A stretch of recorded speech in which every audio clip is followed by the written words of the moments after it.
How are you doing, Cali Crowd? Off the back of popular demand, today we'll be going through a calisthenics routine for absolute beginners. I say absolute because how many times have you gone onto YouTube and seen a routine for beginners and then the first exercise is hold a 5-minute one-arm plunge? What I'm talking about is something that everybody will be able to take something away from and start applying right now. Today we're going to walk through some of the exercises I used to get off the mark when I was learning how to get into starting calisthenics. A lot of them I still use today, to be honest. If you haven't seen my video on the calisthenics principles that all beginners must know, then be sure to check it out, as not only will it make more sense of this video and explain why some of the exercises we're going to go through today have been chosen, but also highlight things that you should be aware of so that once you're no longer a beginner, you won't find yourself lost as to what to do again. Most people, myself included, got into calisthenics from observing somebody performing some gravity-defying nonsense like a planche or front lever,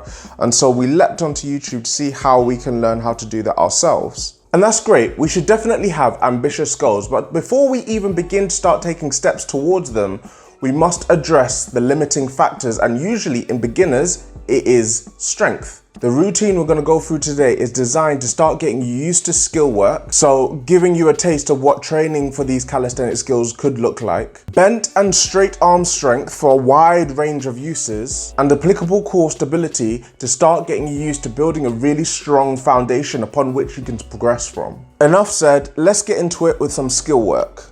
Ideally, skills should be tackled earlier on into the session.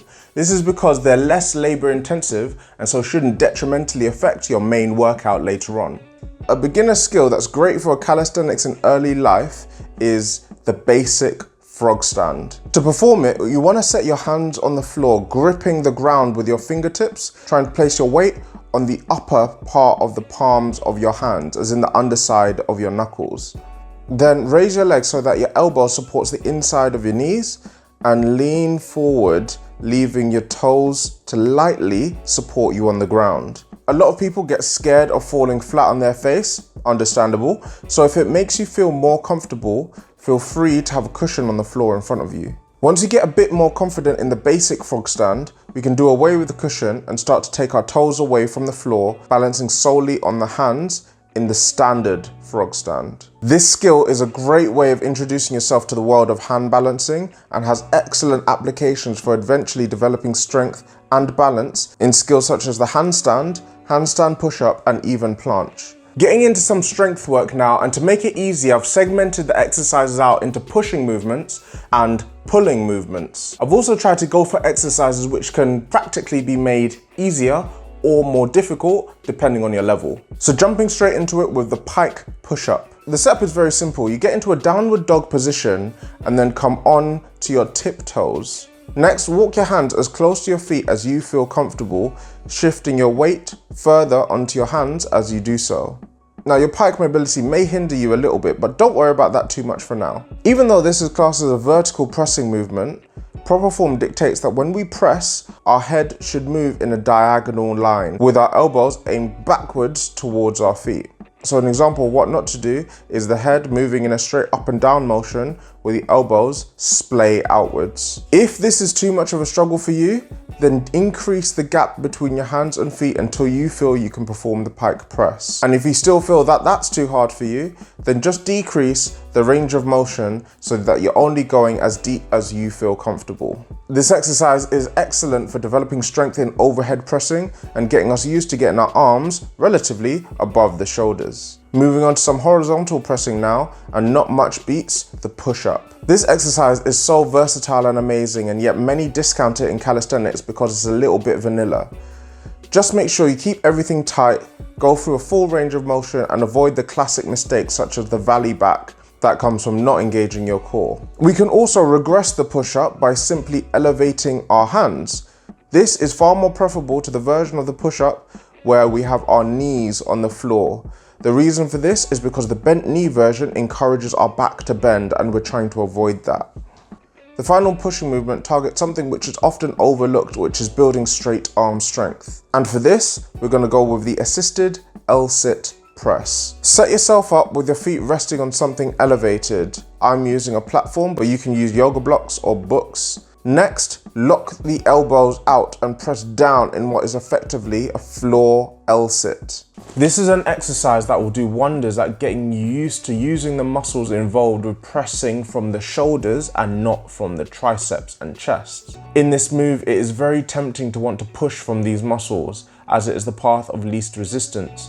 But in order to get the best out of this movement and to protect our elbows, we must activate our lats, and we can do this by visualizing squeezing a piece of paper between each of our armpits. Now obviously this exercise has excellent transferability for skills such as the L-sit, but the scapular stability built here also makes for a really good accessory exercise for most calisthenics skills. And another top tip for this exercise is really try to capitalize on getting the full value out of this exercise by visualizing lifting the legs off whatever they're elevated on. This will get that core engaged even if your legs don't move. Onto some pulling work now, and the pull-up is the king of all pulling movements, but the pull-up is a challenging skill for even intermediate calisthenics athletes. So as part of our beginner routine, we're going to be going through the assisted chin-up. The setup for this will mean that you need to have a resistance band, but to start with, get your knee into the band and perform a chin-up, so underhand grip. You will know immediately whether or not this band is sufficient enough to support your weight, and yet you don't want a band that is going to be doing all of the work. Remember, the aim here is to replicate the chin up without the band as much as possible. So instead of having a floppy midsection and loose legs, engage that core and maintain a nice body line from head to toes. Really try to keep those shoulders away from your ears at all times as well. Next, we want to build up horizontal pulling, and we're going to be doing that with the Australian pull-up. For this, we'll need a bar that sits at about waist height. And the cues for this are not too dissimilar for the chin-up that we just went through. Engage the core, maintain a straight body line, and keep those shoulders away from the ears. At the top of this movement, really visualize squeezing a pencil between your shoulder blades. That will really encourage you to build the strength at the apex of this pulling movement. Finally, into some straight arm pulling, and we have the active hang. This move is particularly important because the hardest part of movements like the pull-up is the lowest point. And we really want to be building strength here, which the band assisted chin-up doesn't let us do. We also want to get the core into the equation a little bit more. So to set this up, what we're going to do is grab the bar in a complete dead hang. From here, we're going to retract and depress our scapula. So roll the shoulders back and down, taking them away from your ears. Then we're going to hollow out our body, engaging our core so that the outcome should be that our toes are slightly ahead of our body. Hold this for about 10 seconds and then come down. I cannot stress how valuable this exercise is for building competency in the pull-up. If you cannot pull up yet and you haven't tried this will improve your pull-up game so much, so definitely give it a go. You may have noticed as part of this routine that so far we haven't had any leg exercises. This is because I've always found that calisthenics doesn't really elicit the same strength gains as typical weights do.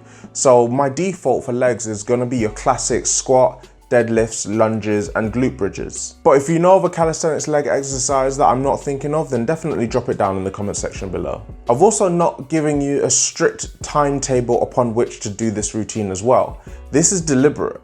I personally do a push-pull leg split and I end up working out 5 times a week. But some people might only be able to do 4 times a week, and other people might prefer to do a full body workout 3 times a week. It depends on your schedule, so don't beat yourself up too much about the little stuff. The key is that you find something that works for you, take the information you've learned here, apply it to yourself, and then just make sure you're doing everything else. So eating well and making sure you're getting enough rest. But that's the routine, guys. If you enjoyed this video, then definitely be sure to leave it a thumbs up, as it really helps out the channel. If you want to be part of the Cali To The Crowd family and part of the community that we're building here that really helps us stay motivated and encourage each other, then be sure to smash that subscribe button and ring the bell as well so that you never miss out on a Cali To The Crowd video. I will see you in the next video. Until then, peace.